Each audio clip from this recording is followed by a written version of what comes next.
Indo पाक border, Punjab, 12:30 hours. 1 घंटे बाद यहाँ से इंडिया की सबसे सेंसिटिव ट्रेन्स में से एक गुजरने वाली है। यहाँ से लेके अटारी तक एस्कॉर्ट करेंगे। सिक्योरिटी एक अहम मुद्दा है। हर मंडे और थर्सडे को इस ड्रिल में कड़ी मेहनत की जाती है।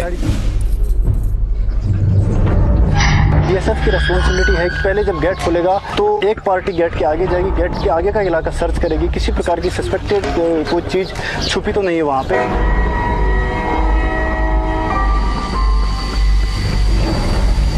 जो ट्रेन पाकिस्तान से आएगी उसको जीरो लाइन से एस्कॉर्ट करके यहाँ पे अटारी स्टेशन से पहले जीआरपी की पोस्ट पड़ती है, उनको हैंडओवर करके वापस आना। साथ में डोमिनेटिंग फीचर के ऊपर में हमारे वेपन माउंट होते हैं तथा गाड़ियों के ऊपर में वेपन माउंट होते हैं कि किसी प्रकार की कंटीजेंसी या कोई बंदा भागने की कोशिश करे तो उसे हम चेज करके पकड़ सकें। अटारी का high profile busy border Punjab के दूसरे बॉर्डर एरिया से बिल्कुल उलट है। इसकी उपजाऊ जमीन की वजह से पंजाब को इंडिया की ब्रेड बास्केट भी कहा जाता है। इसकी थोड़ी सी जमीन इंटरनेशनल बॉर्डर और फेंस के बीच में पड़ती है। एज अ किसान गार्ड बीएसएफ के जवान फार्मर्स की तलाशी लेते हैं, ये देखने के लिए कि कहीं कोई इलीगल एक्टिविटी तो नहीं चल रही।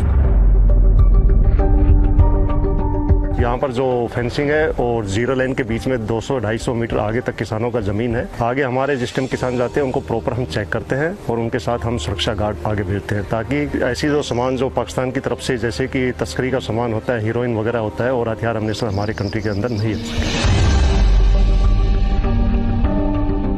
पाकिस्तान और साढ़े नज़दीक है, नाल खेती उनकी है, नाल खेती आपकी है, कोई दिक्कत नहीं, कोई खौफ नहीं, उनका काम करते हैं, खेती वधिया। बीएसएफ अपने हमारे साथ है, जिथे जायदा नाल जाते हैं पूरा अपनी निगरानी रखते हैं, पूरा ध्यान रखते हैं। थोड़ी थोड़ी दूरियों पर भी बॉर्डर एरियाज एक दूसरे से बहुत अलग नजर आते हैं। बॉर्डर के कुछ हिस्सों में सीजनली पानी भर जाता है, जिससे सिंपल पेट्रोलिंग भी मुश्किल हो जाती है। जवान अपनी पेट्रोलिंग ड्यूटीज घुटने तक के रबर बूट्स पहनकर करते हैं। जब बरसात वगैरह ज़्यादा होती है या भागड़ा नांगल बांध का पानी छोड़ा जाता है तो यहाँ पर इस एरिया में भी, हमारे बॉर्डर एरिया में भी 5-5 फीट तक पानी भर जाता है। कैसा भी सीजन हो, चाहे गर्मी हो, तूफान हो, पानी हो, कुछ भी हो, उसमें भी ये पेट्रोलिंग जारी रहती है। लेकिन इस बॉर्डर से साउथ में और आगे है एक ऐसा इलाका जो कहीं ज्यादा चैलेंजिंग है। यहाँ दूर दूर तक कुछ दिखाई नहीं देता, फिर भी साल के ज्यादातर समय खारे पानी से ढकी रहने वाली इस बंजर जमीन की बराबर चौकसी की जाती है। ये है ग्रेट रन ऑफ कच्छ, दुनिया के सबसे बड़े सॉल्ट डेजर्ट्स में से एक।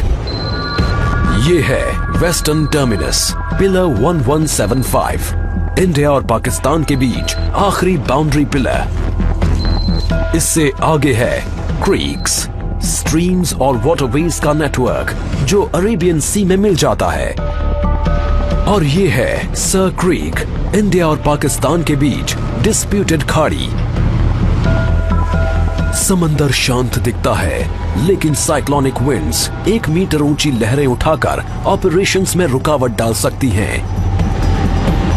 समंदर में मौजूद बॉर्डर्स की चौकसी के लिए बीएसएफ का अपना वाटर विंग है।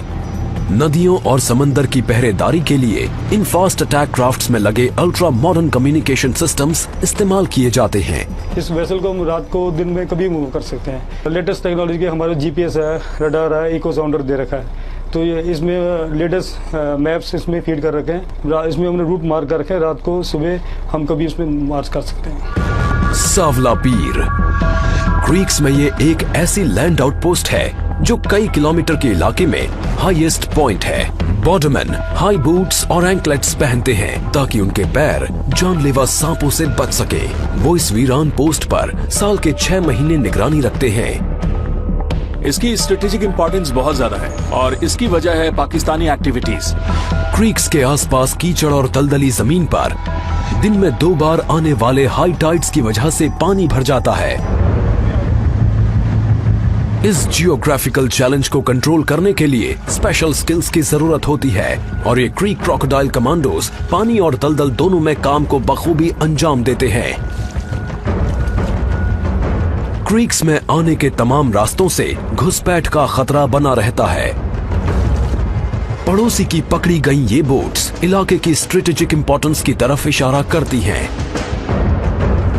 ऐसा इलाका जहां बॉर्डरमैन का इम्तिहान उस पार बैठा दुश्मन ही नहीं, यहां की जमीन भी लेती है। हजारों किलोमीटर दूर इंडिया के ईस्टर्न फ्रंट पर पड़ोसी बांग्लादेश का रुख दोस्ताना है, लेकिन फ्रेंडली बॉर्डर की पहरेदारी में अलग तरह के चैलेंजेस होते हैं, जैसे कैटल स्मगलर्स,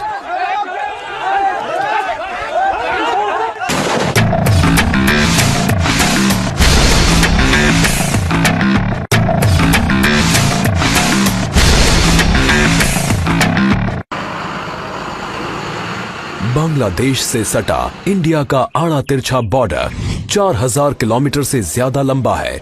इसे रेड क्लिफ लाइन भी कहते हैं। ये न्यूयॉर्क और लॉस एंजलिस के बीच के फासले से भी लंबा है। त्रिपुरा इंडिया का ये तीसरा सबसे छोटा स्टेट 3 तरफ से बांग्लादेश से घिरा हुआ है। Indo Bangladesh border Tripura 1600 hours. कई जगह तो घनी आबादी वाले गांव इंटरनेशनल बॉर्डर के बेहद नजदीक बसे हैं। ये जो 2033 बॉर्डर पिलर है, ये बिल्कुल ये जो एक फैमिली है, इसके 2 भाई अभी बांग्लादेश में, 2 इंडिया में, और उनकी जो परिवार है ये दोनों आधा आधा बटा हुआ है, और ये बॉर्डर पिलर इन दोनों को मतलब आधा आधा करता है। इस इलाके की पुलिसिंग एक उलझन भरा काम है, क्योंकि कई बड़ी एक्सटेंडेड फैमिलीज बॉर्डर के दोनों तरफ रहती हैं। हम लोग ऐसा कोई महसूस नहीं हुआ ये इंडिया है या बांग्लादेश है। हम लोगों का बहन भी वहाँ पर शादी हो रहा है, मेरा भाई भी वहाँ पर शादी हुआ है, मेरे काका भी उधर की शादी करने वाला है, मेरा नाना का घर भी उधर ही है। लेकिन आबादी से दूर घनी हरियाली से ढकी त्रिपुरा की लो हिल्स मुसीबत पैदा करती हैं। बॉर्डरमैन को यहाँ मस्कीटो नेट फेस मास्क पहनकर चौकसी करनी पड़ती है, क्योंकि इस इलाके में है दुनिया का deadliest malaria parasite plasmodium falciparum. Local इसकी ट्रीटमेंट का कोई यहाँ पर प्रावधान नहीं है, और हम लोगों को इन बंदों को जो है हेक्टर से इवैक्यूएट करना पड़ता है, और चूंकि यहाँ पर रोड कनेक्टिविटी नहीं है, और इस वजह से जो है इसमें कई बार ले जाने में काफ़ी दिक्कत होती है, और बंदा लेट होने से जो है उसकी जान भी जा सकती है। क्रू को भी ये नेट्स पहनाए गए हैं। ये यूनिफॉर्म्स लाइफ और डेथ के बीच बारीक शील्ड का काम करती हैं, और ये खतरनाक इलाका ही इनका असली दुश्मन है। त्रिपुरा के साउथ वेस्ट में 300 किलोमीटर से थोड़ा आगे बीएसएफ के ये जवान रात में चौकसी कर रहे हैं। यहाँ चैलेंजेस बिल्कुल अलग हैं। North 24 Pargana district west Bengal 200 hours. Thermal imager पर सस्पिशियस मूवमेंट पकड़ी जाती है। मैंने हैंड हेल्ड थर्मल इमेजर के मॉनिटर पे अभी देखा कि आईबीबीआर 500 मीटर पीछे जाम खड़े हैं। 10 से 15 कैटल का मूवमेंट है, और उनके साथ लगभग 20 से 25 लोग भी हैं जो आईबीबीआर की तरफ बढ़ रहे हैं।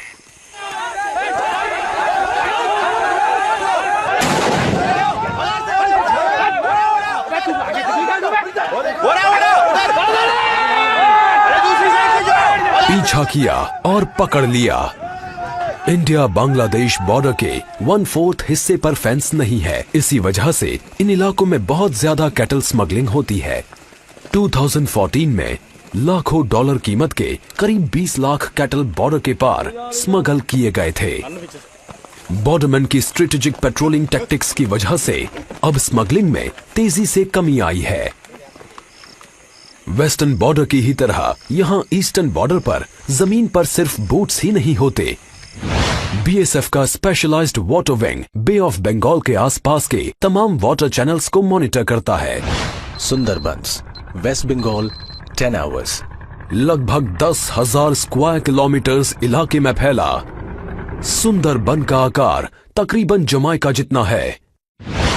इसमें से आधा इंडिया में है और बाकी का बांग्लादेश में। यहां बीएसएफ तय काम को अंजाम देती है। गर्म और उमस भरे सुंदरबन में नहरों, कीचड़ और छोटे आइलैंड्स का एक उलझा हुआ नेटवर्क है। इलाका दलदली है और इसकी वीरानियों में मंडराते हैं जानलेवा क्रीचर्स, डंक मारने वाले से फाड़ डालने वाले तक। दुर्गा उन 3 फ्लोटिंग बॉर्डर आउटपोस्ट्स में से एक है जहां बीएसएफ सुंदरबन के आसपास के दूर दूर तक फैले रिवराइन बॉर्डर को मॉनिटर करने के लिए इस्तेमाल करती है।